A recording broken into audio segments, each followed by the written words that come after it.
Naturism Trail, a global perspective. Welcome to Naturism Trail, a journey through time, culture, and human expression. Across 20 waypoints, you are invited to walk, reflect, and reconsider how societies have shaped and been shaped by the human body. In every era and every region of the world, naturism has taken many forms. From hairless apes of prehistory to ritual nudity of ancient civilizations, and modern-day movements advocating for body freedom, self-acceptance, and equality. This trail is an invitation to explore a fundamental aspect of human existence in its most natural state. These historical insights are not just glimpses into the past, they are windows into our present and future. How we perceive the human body today is a result of centuries of evolving beliefs, shaped by religion, colonialism, capitalism, censorship, and shifting cultural norms. Yet, beneath these influences, every human form remains infinitely different, an irony of nature, shared across all genders, ages, nationalities, and walks of life. Naturism challenges us to reflect. How did we come to see our own bodies through the lens of shame or modesty? What might we gain by embracing a different perspective? The 20 waypoints are conceptualized as if epigraphic markers along a trail set in nature. The idea is to merge history with landscape, allowing visitors to engage both physically and intellectually as they move through nature. By presenting these reflections in an open and natural setting, the aim is to inspire curiosity, shifts of perspective, and body freedom. Naturism is a universal element of intangible cultural heritage in need of urgent safeguarding, requiring nomination by countless nations for UNESCO's representative list of the intangible cultural heritage of humanity. Perhaps some nations could even be highlighted in UNESCO's Register of Good Safeguarding Practices. This project is freely offered to the world. Intellectual property is remitted to public domain, inviting anyone, individuals, organizations, educators, even commercial enterprises, to use, adapt, and share it in any form. Whether for waymarked educational trails in public or private naturist environments, online resources, or creative adaptations, this text may be spread, reimagined, and brought to new audiences. May this trail encourage broader understandings of humanity, nature, and the ways in which we define ourselves. With each step, remember that history is not just something we study. It is something we live, evolve, and shape with every passing moment. Welcome to Naturism Trail. The journey begins here. Before we begin our journey through time, let's first set the stage. How has naturism existed across different cultures and eras? What is the broad human experience of social nudity? For much of human history, non-sexual social nudity has been an integral part of everyday life. Across diverse cultures and time periods, attitudes towards the unclothed body have ranged from practical acceptance to symbolic reverence and, at times, rigid prohibition. The way societies have embraced, regulated, or rejected nudity is deeply intertwined with broader themes of social control, cultural identity, and human expression. This trail invites you on a journey through time, tracing the complex and often surprising history of naturism as a shared human experience. What does history tell us about the commonality of social nudity across cultures? From hunter-gatherers of prehistoric Africa to contemporary naturist communities worldwide, communal non-sexual nudity has been a consistent thread in human civilization.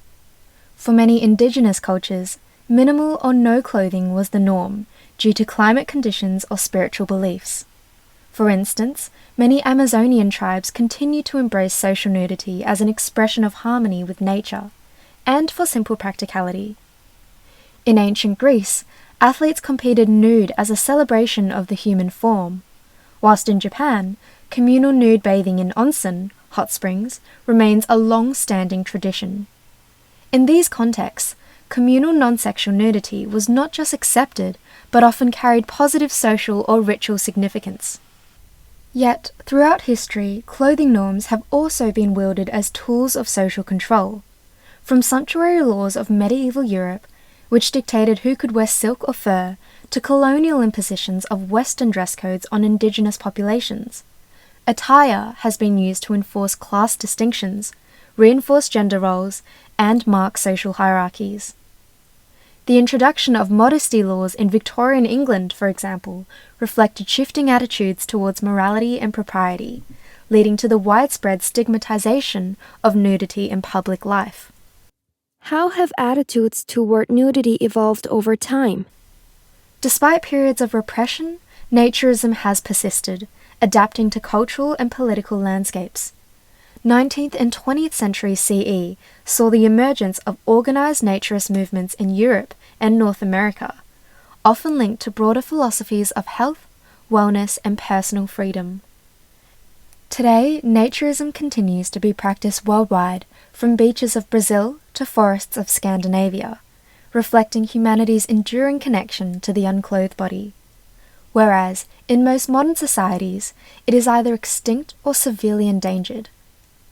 As we embark on this exploration of naturism's past and present, it is crucial to recognize its historical fluidity. By examining how different cultures have understood and regulated nudity, we gain insight into the way societies define proprietary, individuality, and community. Through the next 19 waypoints, this trail will uncover many dimensions of naturism, its roots, its struggles, and continued significance in the modern world. To understand the origins of naturism, we must first explore our earliest ancestors. What did life look like before clothing became the norm? For hundreds of thousands of years, early humans thrived in diverse environments without clothing. Evolution of Homo sapiens and other hominins before them was shaped by adaptation to surroundings. Whilst modern humans are often defined by their use of clothing, scientific evidence suggests that for much of human history, our ancestors lived without it, particularly in the warm climates of Africa where they first evolved. What evolutionary advantages might hairlessness have offered early humans? Humans are unique among primates in their relative hairlessness. Researchers believe that this trait evolved as an adaptation to heat. As early hominins transitioned from forested areas to open savannas, they developed an ability to sweat efficiently, reducing reliance on fur for thermoregulation. This cooling mechanism allowed them to engage in endurance-based hunting and gather food over long distances without overheating. Fossil evidence suggests that by the time of Homo erectus, around 1.8 million years ago, early humans had already lost most of their body hair and developed darker skin to protect against the sun's intense radiation. When and why did humans first start wearing clothes? While early humans may have remained largely unclothed for much of their existence, evidence suggests that clothing emerged as a necessity when they migrated to colder regions. Genetic studies of lice indicate that clothing lice diverged from head lice approximately 170,000 years ago, suggesting this as a likely period when humans began wearing garments for warmth.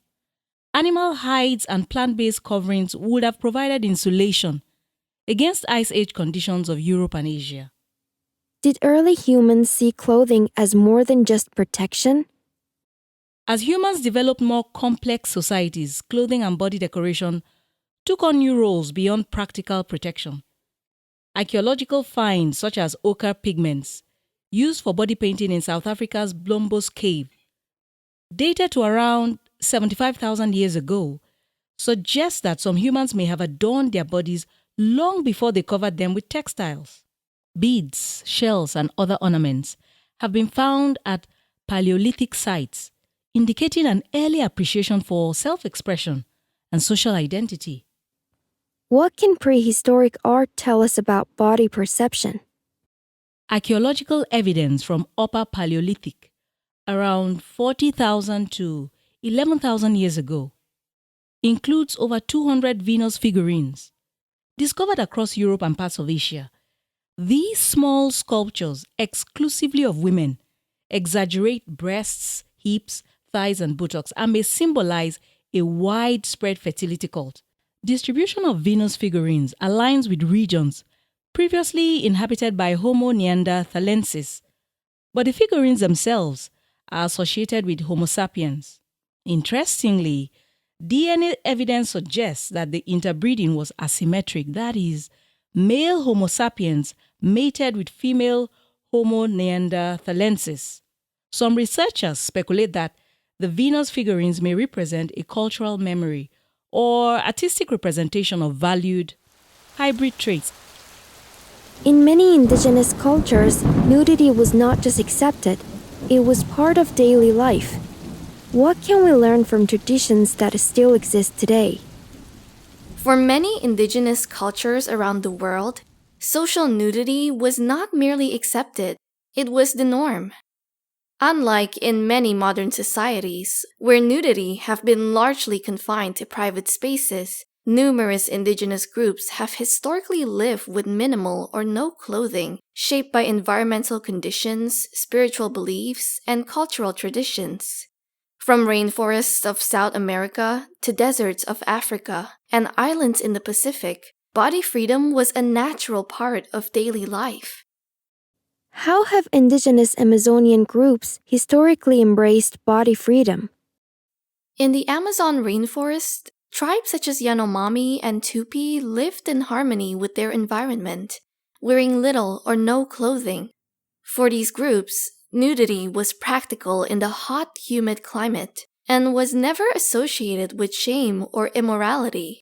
Instead of garments, they adorned their bodies with paint, feathers, and beads, variously signifying social status, spiritual protection, or tribal affiliation. What role did social nudity play in Aboriginal cultures?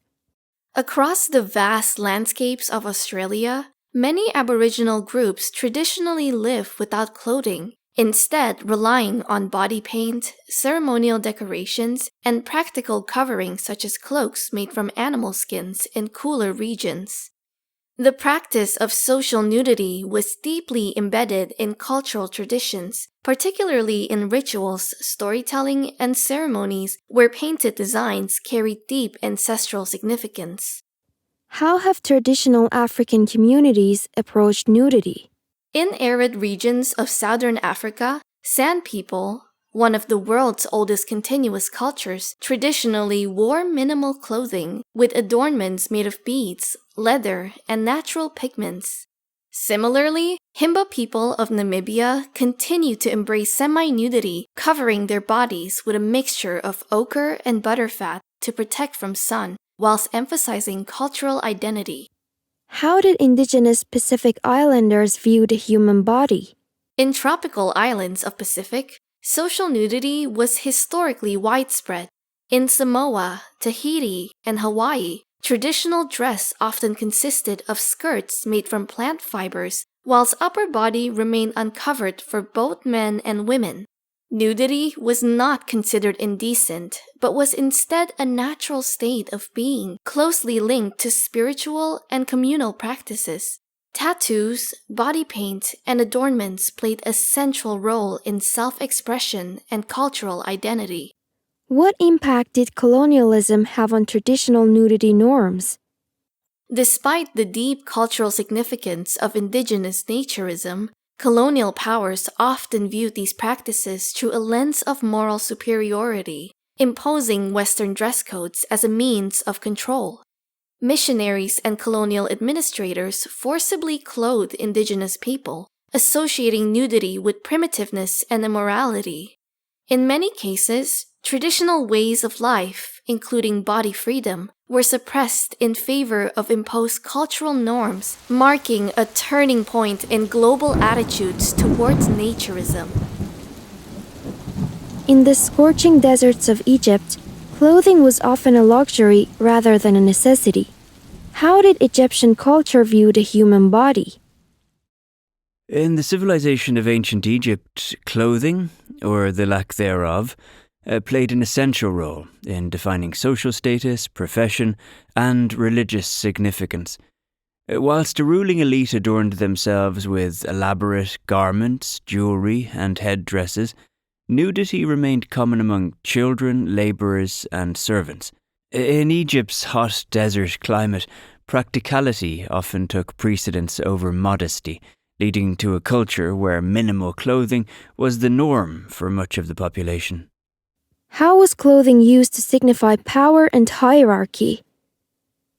Pharaohs, priests, and members of the upper class wore finely woven linen garments, pleated kilts, and intricate robes, often accompanied by ornate jewelry and wigs. These luxurious fabrics, typically made from linen derived from flax, symbolized purity, wealth, and power. By contrast, the working class, including farmers, builders, and craftsmen, often wore simple loincloths or remained nude, a testament to the practical need for comfort in Egypt's scorching climate. Children, regardless of class, typically went without clothing until puberty. This was not viewed as indecent, but rather as a natural and expected stage of life. Women of lower status also commonly wore little clothing, often donning only simple skirts or beaded belts, emphasizing the culture's pragmatic approach to dress. What role did nudity play in ancient religious practices?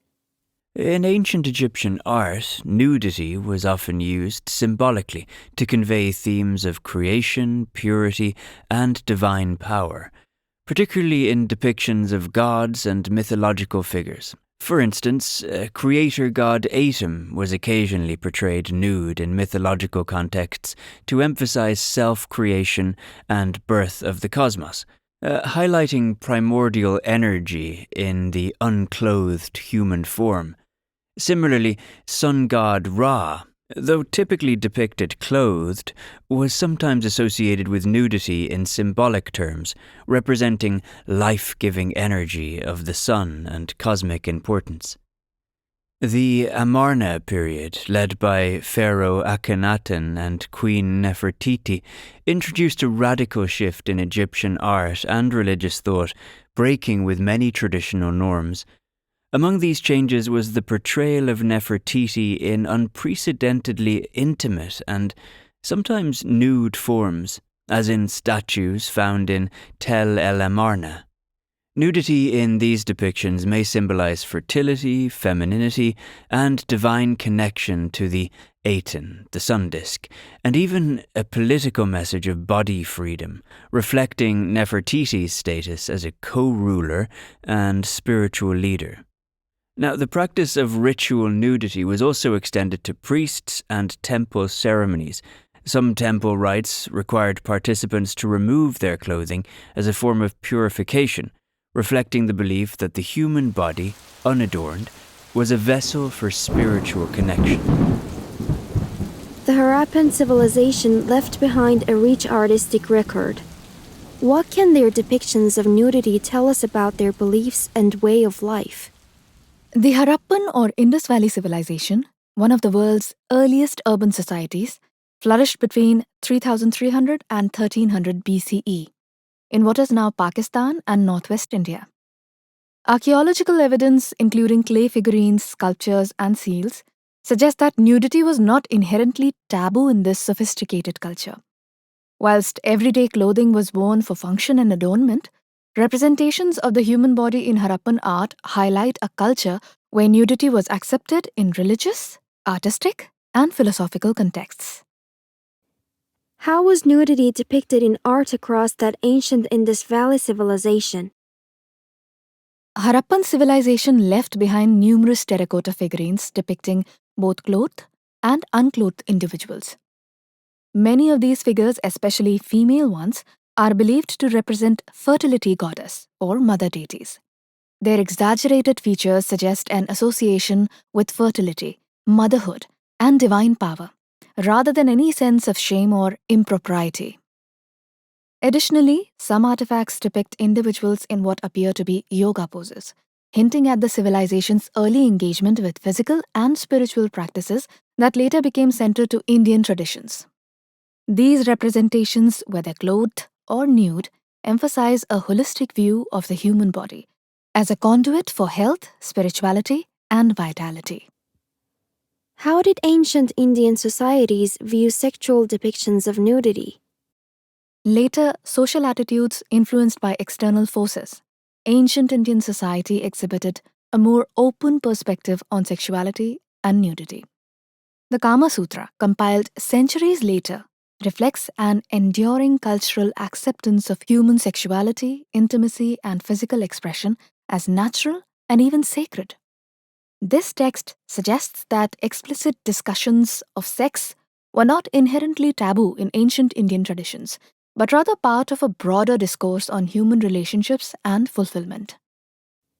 What did ancient Greek historians observe about ascetic nudity? Accounts tell of Alexander the Great's encounter with Indian gymnosophists, naked philosophers, who lived in ascetic simplicity, rejecting material possessions, including clothing, as part of a lifestyle and spiritual practice. These naked philosophers fascinated Greek historians and represented a counterpoint to structured social hierarchies of both India and Greece, emphasizing pursuit of wisdom over material wealth. Some schools of ancient Greek philosophy, such as cynicism, skepticism, and Epicureanism, promoted a rejection of the material excess and a return to a simple, natural life, and may have been influenced by contact with other cultures. Gymnosophists were found not only in India but also, according to some accounts, in Ethiopia. These ascetics rejected material possessions and clothing in pursuit of wisdom and spiritual enlightenment, reflecting a broader, cross-cultural theme of naturism as a means of transcending societal constraints. Ancient Greeks and Romans saw the human form as a thing of beauty, while Mesoamerican cultures incorporated nudity into their rituals. What do these perspectives reveal about their societies? Across great civilizations of ancient world, attitudes towards nudity varied dramatically, shaped by cultural values, social norms, and religious beliefs.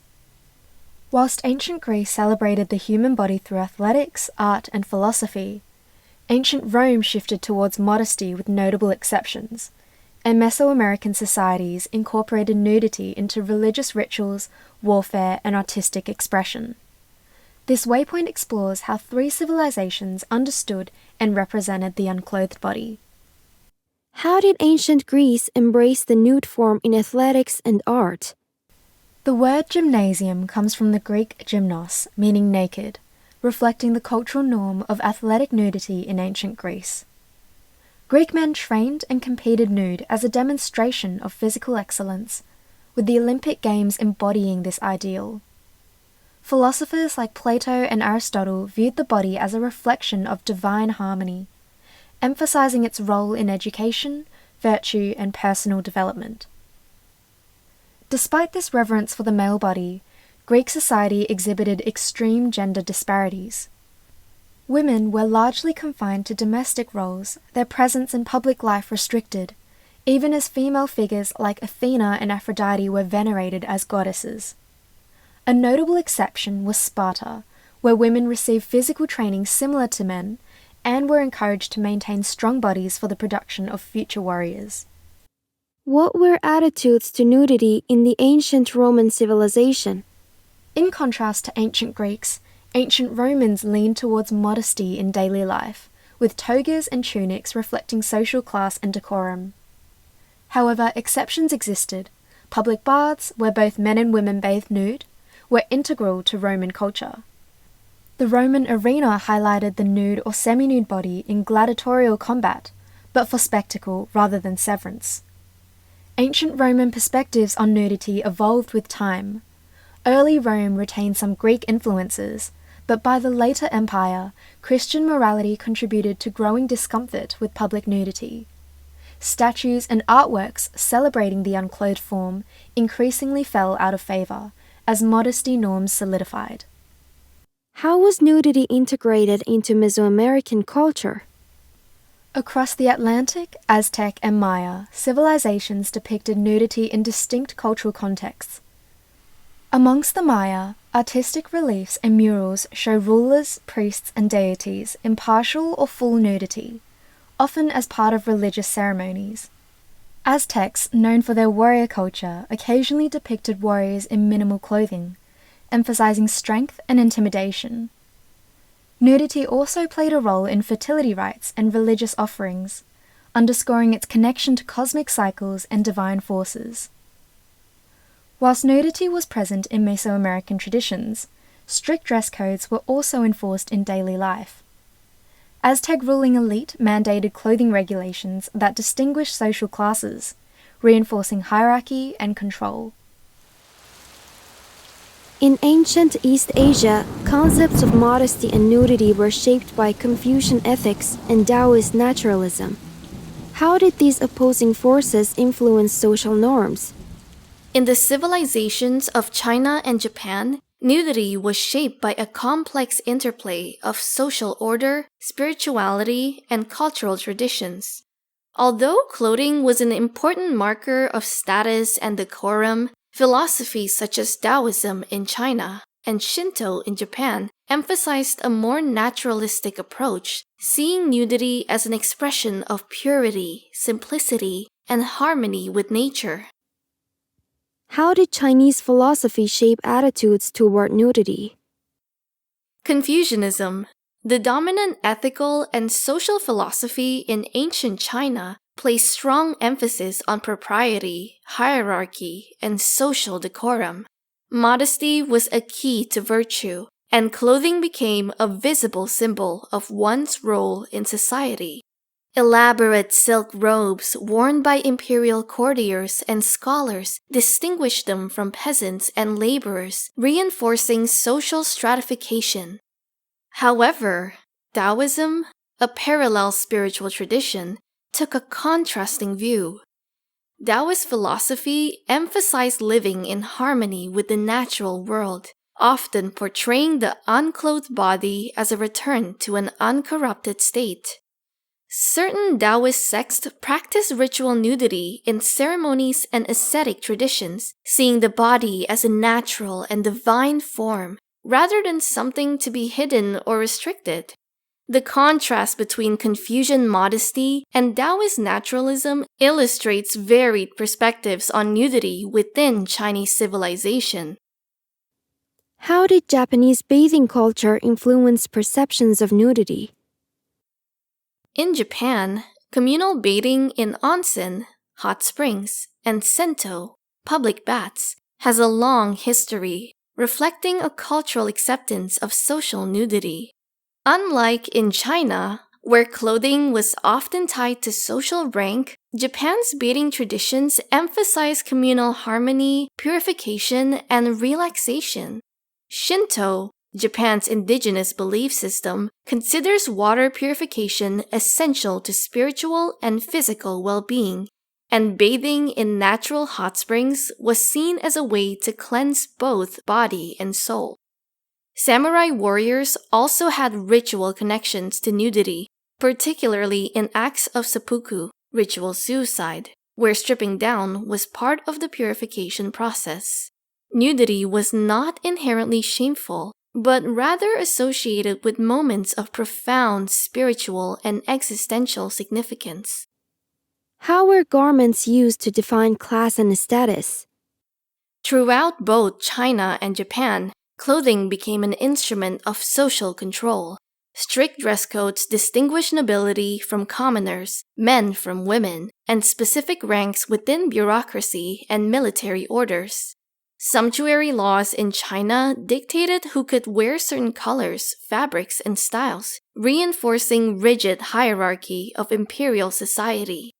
In Japan, Edo period regulations prescribed dress styles according to class, maintaining clear distinctions between samurai, merchants, and peasants.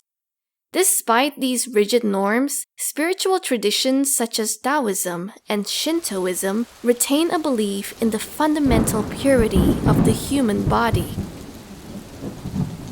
Before outside influences reshaped perceptions of modesty, many African cultures embraced body freedom as a way of life. Before arrival of external colonial forces, African societies developed diverse approaches to dress, largely shaped by climate, cultural traditions, and social organization. In many regions, particularly in warm and tropical climates, nudity or minimal clothing was the norm, seen as practical, natural, and free from moral stigma. The imposition of external religious and colonial dress codes significantly altered these norms, leading to a transformation in the perception of modesty across the continent. What did traditional clothing norms look like before outside influences? Across pre-colonial Africa, social nudity was common in many cultures, particularly in communities where clothing served more symbolic or ceremonial functions rather than as a constant necessity. In regions such as West Africa, Central Africa, and the Sahel, both men and women frequently wore simple garments, loincloths, or beaded adornments, rather than full body coverings. Body decoration through scarification, tattoos, and elaborate jewelry often held greater cultural significance than textiles. Among groups such as the San people of South Africa, the Himba of Namibia, and the various West African societies, nudity or semi-nudity was an expression of identity, comfort, and tradition. In some communities, clothing was primarily used for special occasions, such as initiations, weddings, and spiritual rituals, rather than for everyday wear. How did foreign powers impose dress codes on indigenous people? With the spread of Islam, Christianity, and European colonial rule, African attitudes toward nudity underwent a dramatic transformation. Islamic expansion into North and West Africa introduced dress codes that emphasized covering the body, particularly the women. While African societies had their own traditions of modesty and dress, external influences reinforced stricter norms and penalized practices of social nudity that had been previously accepted. Christian missionaries and colonial authorities viewed indigenous dress customs as immodest and sought to enforce European-style clothing as a sign of civilization. The covering of the body became an imposed moral expectation rather than a choice based on climate or cultural tradition. Have any communities retained traditional dress and nudity norms? Despite colonial pressures, many African communities resisted these changes, maintaining traditional clothing and nudity customs in rural and isolated regions. Today, the Himba people continue to practice semi-nudity, using ochre paste to protect their skin rather than adopting full body coverings. Similarly, certain initiation rites across Africa still involve traditional forms of undress, reflecting deep-rooted beliefs in the natural body. Modern African societies continue to grapple with these histories as post-colonial movements seek to reclaim indigenous identities and challenge imposed dress codes. The ongoing tension between traditional African expressions of identity and Western-influenced norms of modesty highlights the lasting impact of colonialism on cultural practices. Across the Pacific, traditional dress and tattooing carry deeper significance than mere clothing. What stories do these traditions tell? Across the Pacific Islands, naturism was deeply intertwined with cultural identity, artistic expression, and spiritual tradition. In Polynesia, Micronesia, and Melanesia, traditional dress and body art reflected societal roles, status, and connection to the natural world. While minimal clothing was the norm due to the tropical climate, intricate tattooing and adornments often held deeper significance. European encounters, however, introduced new dress codes, altering perceptions of modesty and reshaping indigenous customs. How did body art hold cultural significance in Polynesia? Before European contact, Pacific Islanders wore minimal garments suited to their warm environment. Men commonly donned loincloths, such as the Samoan lava or the Hawaiian malo, while women wore grass skirts or tapa cloth wraps. Clothing was often secondary to body decoration, with tattoos, headdresses, and jewelry carrying far greater cultural weight. Tattooing was especially significant in Polynesian cultures. The Maori of New Zealand practiced tamoko, a form of facial and body tattooing that signified lineage, social rank, and personal achievements. In Samoa, the pea, a full body tattoo worn by men, and the malu, a thigh tattoo worn by women, were rites of passage, symbolizing endurance and spiritual strength. Similarly, the Marquesas Islands had extensive body tattoo traditions, emphasizing aesthetic beauty and warrior prestige. How did first contacts between cultures alter perceptions of nudity? When European explorers, missionaries, and colonists arrived in the Pacific during 18th and 19th centuries, they imposed Western clothing norms upon indigenous populations. Nudity, once seen as natural and dignified, was reframed as immodest or sinful. Missionaries distributed Western garments and discouraged traditional tattooing, viewing it as a pagan practice. These imposed norms altered indigenous societies in profound ways. While some communities adopted European-style clothing in daily life, others continued to embrace their cultural heritage in ceremonies and traditional events. Today, there is a resurgence of pride in traditional dress and tattooing, with many Pacific Islanders reclaiming their ancestral practices as expressions of identity and resilience. How did European explorers and artists depict life in the Pacific Islands? Despite colonial suppression, European fascination with Pacific Island cultures endured. Writers, artists, and explorers often romanticized Polynesian life, portraying the islands as paradises of freedom and simplicity. Figures like Paul Gauguin depicted Tahitian culture in idealized sensual forms, while adventure novels and travelogues perpetuated myths of an untouched utopia.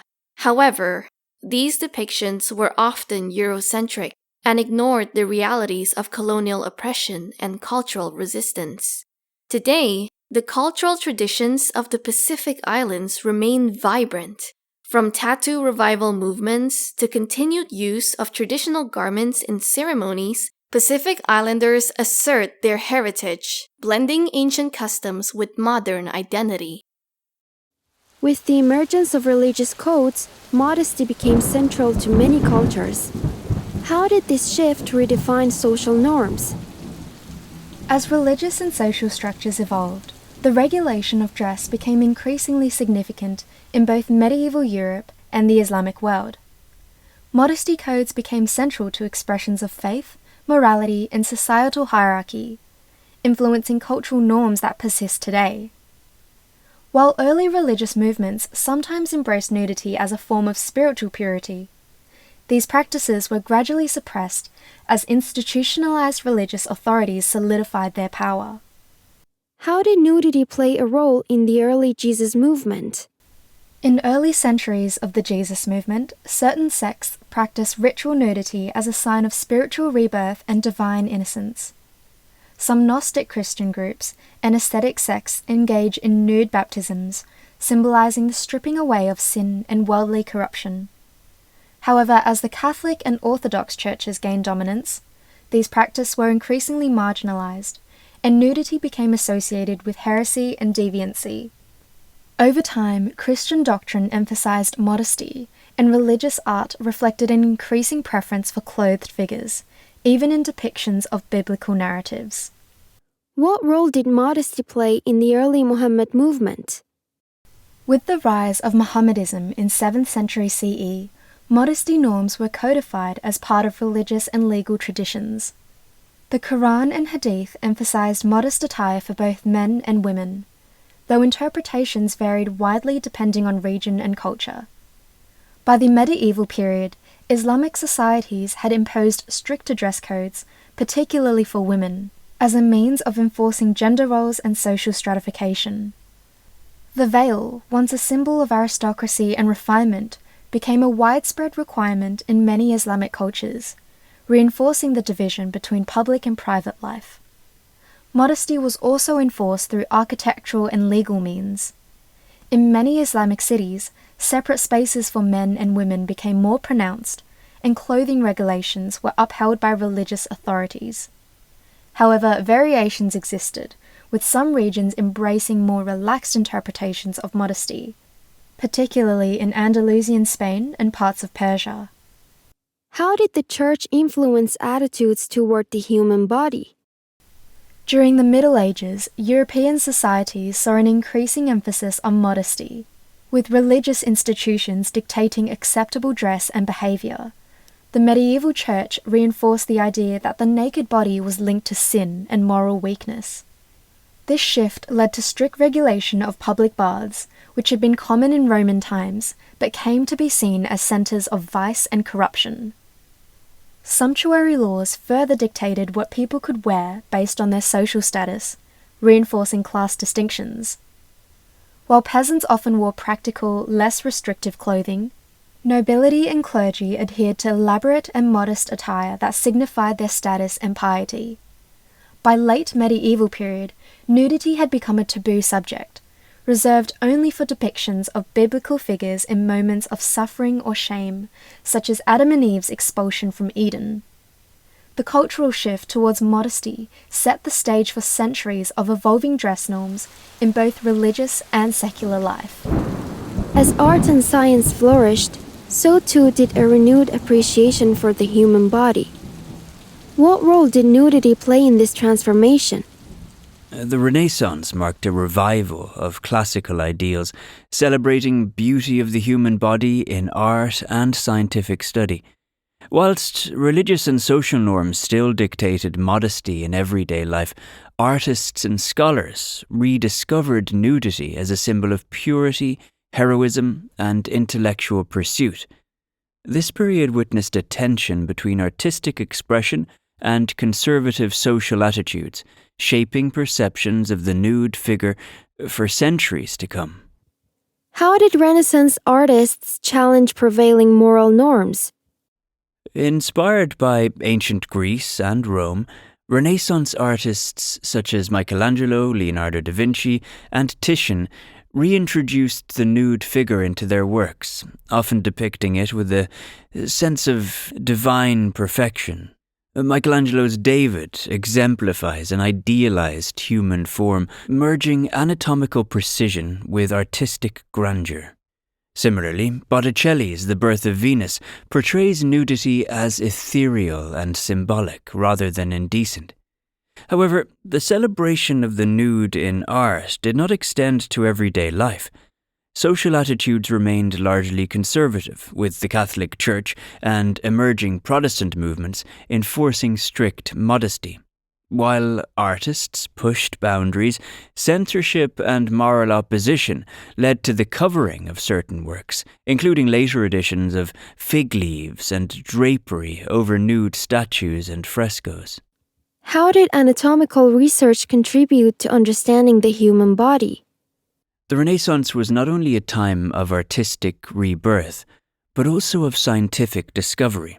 Anatomists like Andreas Vesalius and Leonardo da Vinci conducted detailed studies of the human body, producing intricate sketches that combined science and art. Da Vinci's Vitruvian Man epitomized this synthesis, illustrating the proportions and mechanics of the human form as an expression of natural harmony. Despite these advancements, depictions of the nude in scientific study often faced resistance from religious authorities, who viewed dissection and anatomical inquiry as controversial. Nevertheless, these studies laid the foundation for modern medical science and reinforced the importance of understanding the body as both a physical and artistic subject. How did later centuries balance nudity in art with moral concerns? As the Renaissance gave way to the early modern era, artistic nudity continued to evolve. Hieronymus Bosch's The Garden of Earthly Delights provided a stark contrast to classical ideals, depicting scenes of indulgence and moral consequence. Meanwhile, artists like Caravaggio and Rubens brought a more sensual and dramatic approach to the nude figure, reflecting both admiration and tension surrounding bodily representation. While the Renaissance reinvigorated artistic and intellectual appreciation of the nude, societal attitudes remained ambivalent. The period set the stage for ongoing debates about modesty, censorship, and artistic freedom that would continue in the centuries to follow. European expansion brought new dress codes to the world. How did colonialism reshape attitudes toward nudity and identity? The arrival of European colonial powers marked a dramatic shift in cultural expressions of dress and nudity around the world. Missionaries and colonial authorities viewed traditional social nudity and indigenous dress customs as incompatible with European morality, using clothing as a tool of religious conversion, social control, and political dominance. The forced covering of bodies became a symbol of colonial authority and the broader imposition of monotheistic beliefs on diverse cultures. What was the religious justification for enforcing dress codes? Throughout the colonial period, Christian missionaries played a key role in enforcing European dress standards on indigenous communities. In Africa, Pacific Islands, and the Americas, missionaries sought to civilize local populations by replacing traditional clothing or, in many cases, social nudity with European garments. This imposition was often justified under religious doctrines that associated nakedness with sin and moral corruption. In many cultures, dress codes were tied to climate, function, and spiritual beliefs rather than modesty. Indigenous people, from Amazonian tribes to Polynesian islanders, had long used body paint, tattoos, and ornamental dress to signify identity, status, and ceremonial purpose. These traditions were increasingly suppressed, replaced with Western attire that signified submission to colonial authority. How did forced covering affect indigenous identity? As colonial rule expanded, laws and policies systematically enforced European dress codes, particularly on women, whose bodies became battlegrounds for cultural control. In Africa, native garments and semi-nudity were discouraged or outright banned, reinforcing colonial narratives of racial and cultural superiority. In India, British colonizers viewed the sari and dhoti as backward, advocating for westernized clothing as a sign of progress and social elevation. In Americas, indigenous tribes faced similar pressures. Boarding schools for Native American children in United States and Canada stripped students of their traditional attire, forcing them into Western-style uniforms as part of a broader campaign of assimilation. In Pacific Islands, where social nudity had been widely accepted, missionaries encouraged long dresses and Western-style shirts to align with their moral codes. How was dress used as a colonial and political tool? The suppression of traditional social nudity was not merely a cultural imposition. It was a deliberate strategy to enforce political and religious authority. Clothing became a tool for patriarchal dominance, reinforcing European social hierarchies and gender roles. By covering indigenous bodies, colonial powers sought to erase pre-existing cultural identities and replace them with submissive subjects under European rule. Yet, despite centuries of enforcement, resistance to impose dress codes persisted. In recent decades, movements for cultural revival have seen indigenous communities reclaim traditional clothing and body adornments, challenging the legacy of colonialism and asserting their right to self-expression. A new philosophy emerged in 19th century, combining body freedom with health-conscious living. How did these movements change society? As industrialization reshaped societies in the 19th and 20th centuries, movements advocating for a return to nature and simple living emerged in reaction to urbanization and capitalism's excesses. Among these were the interconnected philosophies of naturism and vegetarianism, which promoted physical health, spiritual well-being, and a rejection of artificial constraints imposed by modern life. What philosophies connected body freedom to lifestyle choices? In United States, 19th century saw a growing interest in natural living, dietary reform, and personal well-being, influenced by thinkers such as Sylvester Graham, Henry David Thoreau, and Walt Whitman.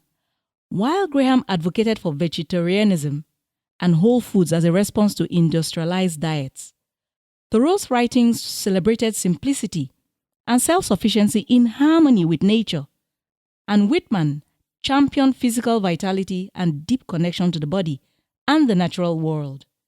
Simultaneously, in Europe, vegetarian movements gained traction as part of broader social and moral reform efforts. British Vegetarian Society, founded in 1847, emphasized ethical eating, personal health, and a deeper connection to the natural world. An emerging naturist philosophy was emphasizing moral and physical benefits of a life aligned with nature. Intentional communities sought to integrate physical well-being with social and economic justice, often inspired by utopian ideals. Many such communities promoted vegetarianism as a means of fostering compassion, self-discipline, and harmony with nature. The vegetarian movement also found supporters among advocates of workers' rights, anti-industrialization movements, and feminist reformers, who saw dietary choices as intertwined with broader concerns about labor conditions, food purity, and social equity. As industrialization transformed Western society, vegetarianism became a symbol of resistance against the exploitation of humans and animals. How did early European naturist movements develop? As part of this broader return to nature ethos, naturist organizations began forming in the late 19th and early 20th centuries. Germany played a particularly significant role in this movement with the development of Freiköpferkultur, free body culture, or FKK, which promoted communal nudity as a means of fostering physical health and freedom from societal constraints. These ideas spread across Europe and beyond, influencing similar clubs and societies in Britain, France, and North America. Nudist colonies and clubs emerged as spaces for individuals to reconnect with nature and reject restrictive clothing norms. Early naturists promoted sunbathing, outdoor recreation, and vegetarian diets as a way to counteract the stresses of modern urban living. Did Western naturists draw inspiration from Eastern traditions? Whilst European naturists saw themselves as pioneers, similar traditions had long existed in other cultures. The Digambara Jain monks of India had practiced ritual nudity for centuries, seeing it as an expression of detachment from material possessions and worldly distractions. Their beliefs emphasized non-violence, ahimsa, strict vegetarianism, and spiritual enlightenment. Some historians suggest that early European naturists may have drawn inspiration from such traditions when formulating their philosophy. War often reshapes cultural norms. How did World War II impact naturism in both suppression and revival? The relationship between naturism and the Nazi regime in Germany was complex, marked by initial suppression, followed by selective endorsement aligned with ideological goals. While early Nazi policies sought to dismantle many organized naturist movements, the regime later co-opted elements of naturism to promote its racial and physical ideals. How did the Nazis regulate or exploit naturist ideals? In the early 1930s, the Nazi dictatorship viewed organized social nudism with suspicion, associating it with indecency and potential subversion. Many naturist organisations had socialist, pacifist or leftist associations, making them incompatible with Nazi ideology. Consequently, numerous nudist organisations were banned in 1933 as part of broader moral and political crackdowns. However, later that year, the regime permitted certain nudist activities, provided they conformed to Nazi ideals of promoting physical health and the Aryan physique. This selective endorsement aimed to utilise naturism as a tool for advancing the regime's racial ideologies, particularly through fitness programs and state-sponsored outdoor activities. During World War II, German soldiers stationed along France's Atlantic Wall engaged in nude sea bathing. Photographic evidence from the era documents this practice, reflecting a continuation of German naturist traditions, even within a military context. This suggests that despite the Nazi regime's official restrictions, elements of naturism persisted informally amongst certain groups. What changes did World War II bring to the perception of naturism? The Nazi regime's fluctuating relationship with naturism, from suppression to strategic endorsement, reflects broader ideological contradictions. The practice of nude bathing by German soldiers on French coasts during the occupation may have contributed to the post-war development of naturist centres, as veterans and others sought a return to open-body freedom beyond authoritarian constraints. In August 1953, the International Naturist Federation was founded in France, solidifying the region's importance in the post-war naturist movement. By the 1980s and 1990s, France had become the world's leading destination for naturism, attracting millions of tourists annually. How did communist authoritarian regimes suppress or embrace body freedom? Naturism was largely suppressed under Soviet-influenced communist rule. However, Yugoslavia, under Tito's socialist but relatively liberal policies, became an unexpected hub for naturist tourism. In 1961, the first official naturist resort in Eastern Europe opened on the island of Krvasada, Croatia. The Adriatic coast became a key destination for Western European and local naturists, making Yugoslavia one of the rare communist nations where naturism flourished. After the war, naturism found new purpose as a movement of peace and self-discovery. How did it grow into a structured lifestyle?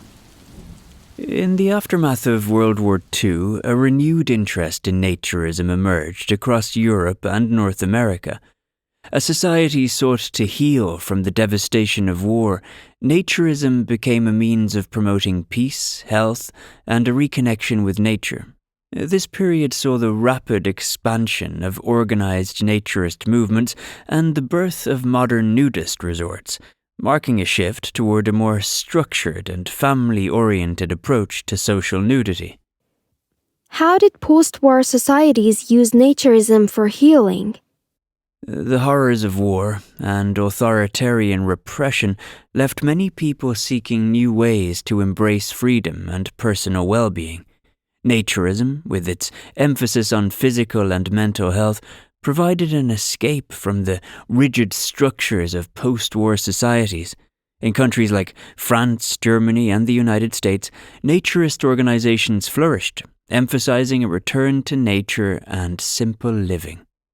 One of the key developments of this era was the transformation of naturism from a niche practice into a lifestyle embraced by families. Unlike earlier movements, which were sometimes associated with radical social ideologies, post-war naturism focused on wholesome, community-driven experiences. Family naturist resorts and clubs became popular, promoting body positivity, outdoor recreation, and environmental stewardship. Did naturist movements clash with censorship laws?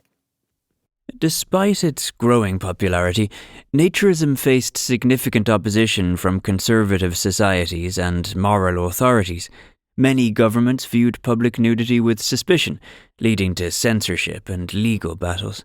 In the United States, nudist publications were often targeted for obscenity laws, whilst in Europe, authorities closely monitored the expansion of naturist camps and clubs.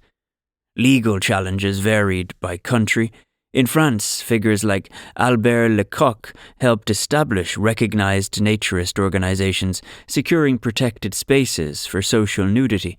In Britain and the United States, early naturist leaders navigated legal restrictions to create designated resorts where families could enjoy naturism without fear of prosecution. When did the structured naturist spaces emerge? During the 1950s and 1960s, dedicated naturist resorts emerged as key institutions for the movement, attracting international visitors for vacation experiences.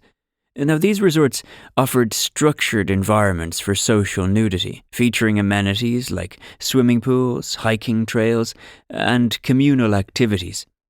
While challenges remained, the movement's emphasis on health, freedom, and community helped it endure and grow into the modern era. However, development of naturism often intersected with broader societal issues, including racial segregation, exclusion, and unequal access to public spaces. In regions where historical segregation policies were in place, such as apartheid-era South Africa, the Jim Crow South in the United States, and colonial territories, naturist spaces often mirrored existing racial divisions, with restrictive access and limited representation of diverse communities. From feminist movements to environmental activism, the body has been used as a tool of resistance. What can history tell us about nudity in protest? Diverse communities have used nudity in protest against oppression, political corruption, environmental destruction, and gender discrimination. Across cultures, these acts of defiance have drawn on deep spiritual and symbolic traditions, using nudity to reclaim power, visibility, and justice in ways that transcend mere physical exposure. How has nudity been used in political resistance? In Kenya, 1992, women led by Wangari Maathai staged a nude protest against land grabs, invoking dogma where elderly women's nudity is a curse. Similarly, in Nigeria's Aba Women's War, 1929, Igbo women stripped in defiance of British colonial taxation policies. In Togo, 2012, and Liberia, 2003, women used bare-breasted protests to demand democracy and peace. Indigenous Bolivian women, 2011, and Chilean Mapuche women, 2018, protested against land dispossession by marching nude to highlight their connection to nature and ancestral lands. How did the counterculture embrace body freedom? Countercultural movements of 1960s and 1970s, particularly among hippies in the USA, UK, and Europe, embraced nudity as a symbol of freedom, anti-materialism, and non-conformity. Woodstock Festival of 1969 epitomized this ethos, with thousands of attendees engaging in social nudity as an expression of peace, love, and communal living. Public nudity became a hallmark of gatherings, protests, and artistic performances, representing a rejection of capitalist and authoritarian values. How has nudity factored into feminist activism? In 1970s and 1980s, feminist activists used nudity to reclaim control over their bodies and challenge gender-based oppression. In France and USA, topless protests became a method of resisting laws that policed women's dress while allowing men to remain shirtless in public.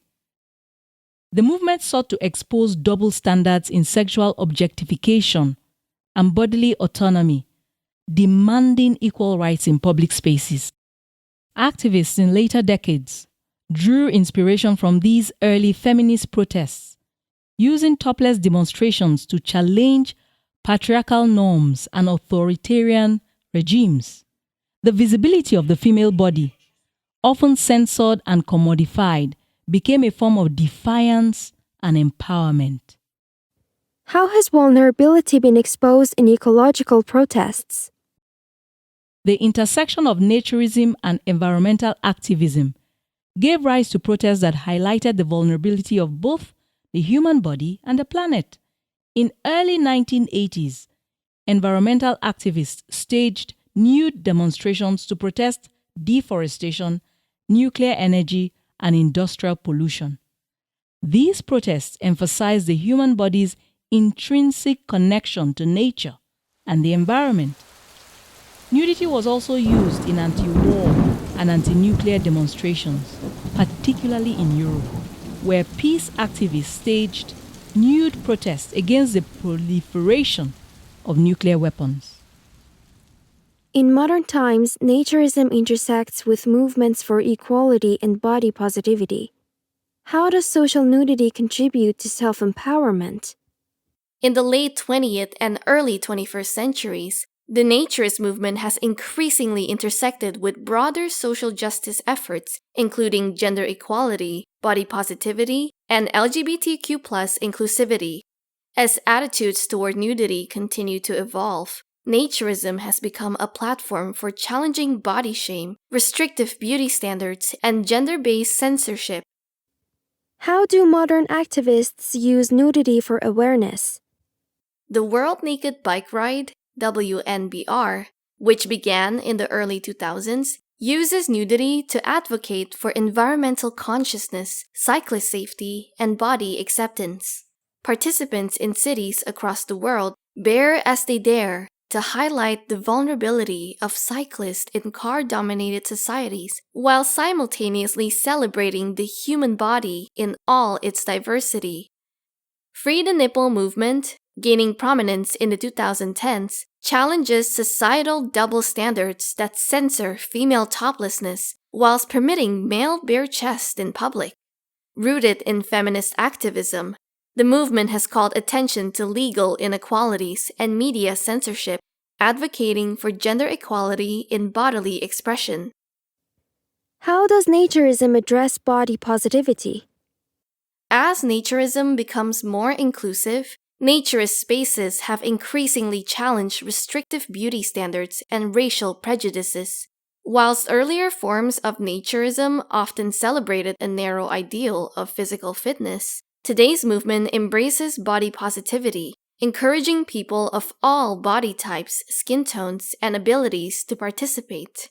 Yet, even in modern times, racial diversity within organized naturism remains a challenge, as historical barriers, cultural perceptions, and economic disparities continue to influence participation. What challenges does naturism face online? The rise of social media has brought new challenges and opportunities for naturism.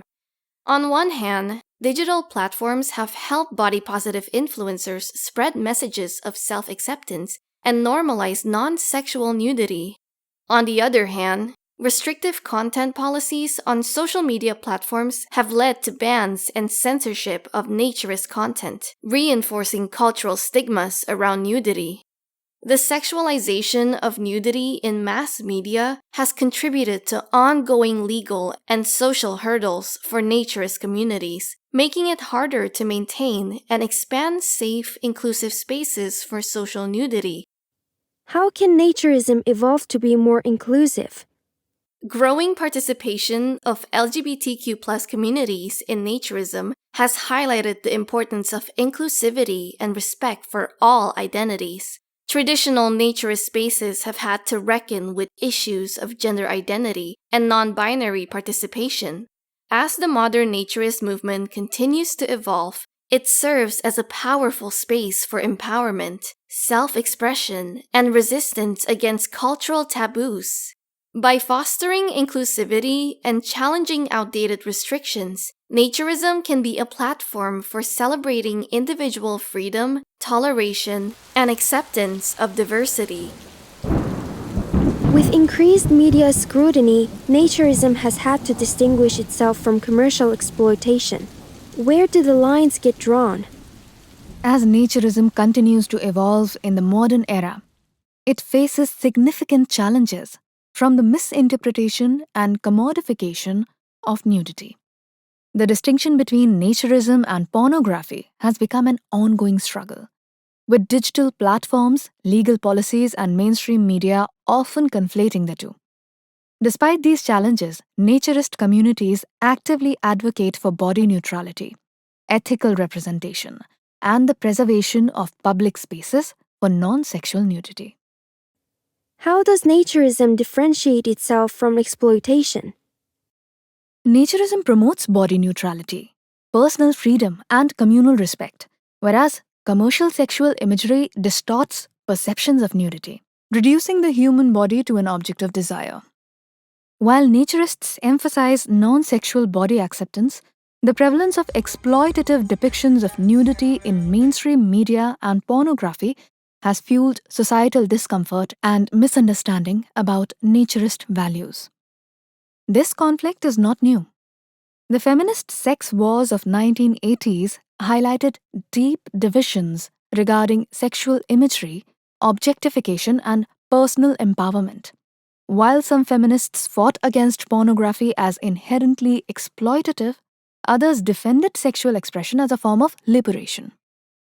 Today, naturists face a similar challenge, advocating for body freedom while resisting the co-opting of nudity by commercial industries. How do digital platforms regulate naturist content? With rise of the internet, naturist groups have struggled against digital censorship. Social media platforms often classify naturist content as adult material, restricting its visibility or outright banning accounts that promote non-sexual nudity. Algorithms designed to detect nudity fail to differentiate between body-positive naturism and sexual content, limiting public education and outreach by legitimate naturist organizations. Additionally, online exploitation and unethical practices in the adult entertainment industry have reinforced negative stereotypes, further complicating naturism's public image. The challenge for naturists is to reclaim digital spaces while distinguishing their philosophy from harmful or exploitative portrayals of the human body. What legal hurdles does naturism face today? In response to concerns over public decency and exploitation, many governments have strengthened laws against public nudity, even in historically tolerant areas. Despite efforts by naturist activists to emphasize consent, ethics, and personal freedom, legal policies often fail to distinguish between genuine naturist practices and public indecency laws targeting sexual misconduct. Naturist organizations are actively pushing for legal protections that recognize non-sexual nudity as a legitimate form of self-expression. Educational campaigns aim to inform the public about the differences between naturism and commercialized nudity, advocating for designated spaces where social nudity can be safely practiced without stigma. Modern research highlights the benefits of naturism. What does science reveal about the impact of nudity on mental and physical well-being? Modern scientific research has illuminated various health benefits associated with naturism. Engaging in social nudity has been linked to improved body image, enhanced self-esteem, greater life satisfaction, lower stress levels, and improved sensory awareness. What psychological benefits does naturism offer? Published studies have found that participation in naturist activities is associated with higher levels of life satisfaction, self-esteem, and body image, suggesting that exposure to non-idealized naked bodies can reduce the pressure to conform to unrealistic beauty standards, fostering a more positive self-image. Research indicates that communal naked activities can lead to improvements in body appreciation due to decreased anxiety about others evaluating our appearance. These findings underscore the potential of naturism as a valuable practice for enhancing mental health and fostering a more positive relationship with one's body. How does being nude impact physical health? Spending time outdoors without clothing offers numerous physical and physiological benefits, such as by enhancing vitamin D synthesis through increased skin exposure to sunlight. Vitamin D is essential for bone health, immune function, and muscle strength, with deficiency linked to osteoporosis, cardiovascular disease, and weakened immunity. For skin conditions like psoriasis, eczema, and vitiligo, controlled sun exposure has been shown to reduce inflammation, improve symptoms, and promote healing. Additionally, the absence of restrictive clothing supports better blood circulation, reducing pressure on the skin and allowing lymphatic flow and oxygenation to improve. Naturism also encourages natural thermoregulation without tight or obstructive clothing. How does naturism foster egalitarian spaces? Naturist environments often promote a sense of social equality by minimizing visual indicators of socio-economic status, such as clothing and accessories. Now, this reduction in status symbols can lead to more genuine interpersonal interactions and a strengthened sense of community. Research has shown that naturist activities can contribute to a more egalitarian social experience and enhance life satisfaction. What might future scientific inquiries reveal about naturism? One area requiring deeper investigation is the relationship between social stigma around nudity and early childhood psychological development. Some researchers have hypothesized that teaching children to be ashamed of nudity from a young age, often reinforced through religious and cultural taboos, may contribute to anxiety disorders and other mental health challenges. Additionally, there has been speculation about whether the suppression of natural bodily expression could be linked to certain neurodevelopmental conditions, such as autism. While research in this field remains limited, understanding how early life conditioning around nudity impacts cognitive and emotional development may provide valuable insights into mental health and social adaptation. What have we learned from this journey? Naturism is more than history. It's an evolving conversation about humanity itself. Naturism is more than a lifestyle. It's a reflection of how human societies perceive the body, freedom, and social connection. Across history, naturism has challenged cultural taboos, encouraged self-acceptance, and advocated for equality. From ancient civilizations that embraced nudity in art and ritual to modern movements promoting body positivity, naturism provides valuable insights into our evolving relationship with the human form. Can body norms be reevaluated? Throughout this Naturism Trail, we have explored how body norms were shaped by ancient civilizations, religions, colonialism, capitalism, and shifting moral codes. Naturism challenges these externally imposed restrictions, encouraging individuals to question why society often associates nudity with shame or impropriety. By re-examining historical attitudes and conducting new scientific research, we might find that nudity, when viewed outside a sexualized context, fosters confidence, mental well-being, and social equality. What about a global perspective? Naturism is not limited to any one culture or era. Across the world, indigenous communities, Eastern philosophies, and Western movements have all embraced body freedom in various forms. Whether viewed through prehistoric ancestral roots, gymnosophists of ancient India, free body culture of early 20th century Germany, protest movements, or contemporary naturist resorts. The human relationship with nudity is complex and deeply rooted in tradition. Is naturism more than a fun vacation activity? For many modern retirees, naturism is more than a vacation activity. It is a way of life rooted in freedom, community, and connection to nature. However, when individually owned homes exist within profit-driven naturist resorts, retirees can be vulnerable to financial exploitation and restrictive policies that prioritize tourism revenues over residents' rights. Sudden fee increases, rule changes, or unfair property restrictions can leave older residents facing economic hardship or displacement. Local authorities throughout the world must recognize naturist communities for permanent habitation as well as for tourist purposes, and combinations of both. Protecting residents from exclusion, exploitation, or denial of basic rights in spaces they are committed to protect. Looking ahead, ultimately, naturism invites us to reflect on what it means to be human. It challenges us to strip away artificial barriers and see ourselves and each other as we truly are.